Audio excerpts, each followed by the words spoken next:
Praise the lord. నేటి దినం వాగ్దానం. అయితే దేవుడు మన ఎడల తన ప్రేమను వెల్లడిపరచుచున్నాడు. ఎట్లనగా మనమింకను పాపలమై ఉండగానే క్రీస్తు మన కొరకు చనిపోయెను.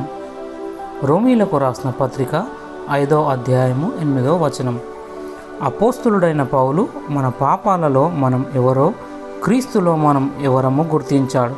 అతడు ఇలా వ్రాసాడు: ఏలైనగా మనమింకా బలహీనులమయ్యుండగా క్రీస్తు యుక్తకాలమున భక్తిహీనుల కొరకు చనిపోయెను.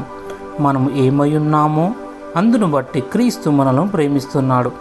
మన అత్యంత హీన దశలో కూడా పౌలు ఇలా వ్రాసాడు: అయితే దేవుడు మన ఎడల తన ప్రేమను వెల్లడిపరచుచున్నాడు. ఎట్లనగా మనమింకను పాపులమయ్యుండగానే క్రీస్తు మన కొరకు చనిపోయెను. దేవుడు మనల్ని ఎంతగానో విలువైన వారిగా పరిగణిస్తాడు. మన తరపున తన కుమారుని సిలువకు వెళ్ళడానికి అనుమతించాడు. మనం ఎవరం? మనం దేవుని ప్రియమైన పిల్లలం. ఎవరైతే ఇంతకంటే ఎక్కువ అడగగలరు? నీవు మరొక వ్యక్తి నీడలో ఎప్పుడు కోల్పోయినట్లు భావించావు? వ్యక్తిగతంగా నీ పట్ల దేవునికి ఉన్న శ్రద్ధ గురించి బోధించడానికి నీవు దీన్ని ఎలా అనుమతిస్తావు? ప్రార్థన. తండ్రి, నేనెలా ఉన్నాను?